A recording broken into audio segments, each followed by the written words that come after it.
This is a true story from the Second World War. It follows Lieutenant Commander Malcolm David Wanklyn of the Royal Navy, captain of HMS Upholder, one of the most successful British submarines operating in the Mediterranean. In 1941, the Mediterranean was a critical supply route for Axis forces in North Africa. German and Italian convoys carried troops, fuel, tanks, and ammunition across exposed sea lanes. If those ships reached port, the campaign continued. If they didn't, entire offensives stalled. British submarines were tasked with stopping them. Wanklyn took command of HMS Upholder in 1940. The submarine was small, slow to dive, and mechanically unreliable in her early days. But under his command, she became highly effective. The commander's approach was calculated and aggressive. Submarine warfare required patience. Crews could spend days submerged, moving slowly to avoid detection. Air was limited. Battery power was limited. Any mistake could trap the boat underwater with no escape. When a convoy was sighted, the situation changed instantly. A typical Axis convoy included multiple merchant ships protected by destroyers equipped with sonar and depth charges. Escorts were trained to detect and destroy submarines quickly. Once detected, survival depended on precise maneuvering and a certain amount of luck. In May 1941, Commander Wanklyn intercepted a heavily escorted Italian convoy. Among the ships was the large troop transport Conte Rosso, carrying thousands of soldiers. To attack effectively, the commander had to penetrate the escort screen. He maneuvered HMS Upholder into firing position at close range.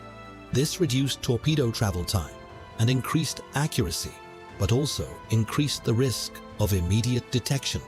He fired. At least one torpedo struck Conte Rosso. The ship sank with heavy loss of life.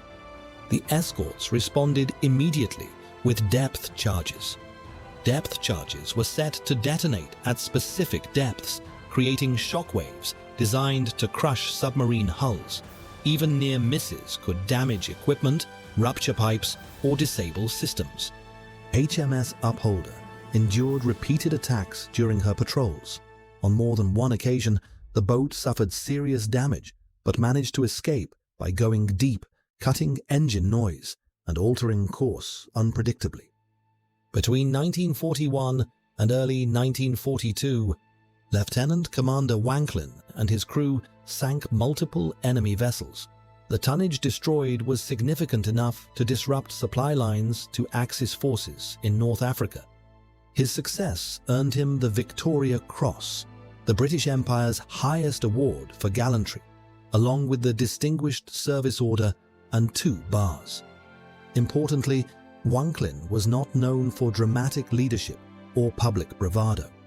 Accounts from crew members describe him as calm, direct, and focused. His strength was judgment under pressure, choosing when to attack and when to withdraw. Submarine command required constant risk assessment. A successful attack was only half the task.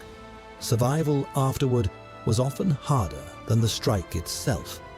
By early 1942, HMS Upholder had become one of the most successful Allied submarines in the Mediterranean theater.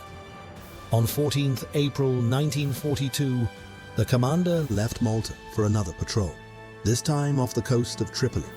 He did not return. No confirmed distress call was received. No wreck was immediately identified. Later research suggested HMS Upholder was likely sunk either by Italian destroyer depth charges or by a naval mine. The exact cause remains uncertain. Commander Wanklyn and his entire crew were listed as missing, presumed killed. He was 29 years old. In just over a year of active operations, HMS Upholder accounted for some of the most significant submarine successes in the Mediterranean. Wanklyn's record made him one of the most effective British submarine commanders of the war. There was no final message, no confirmed last stand, only a patrol that did not end.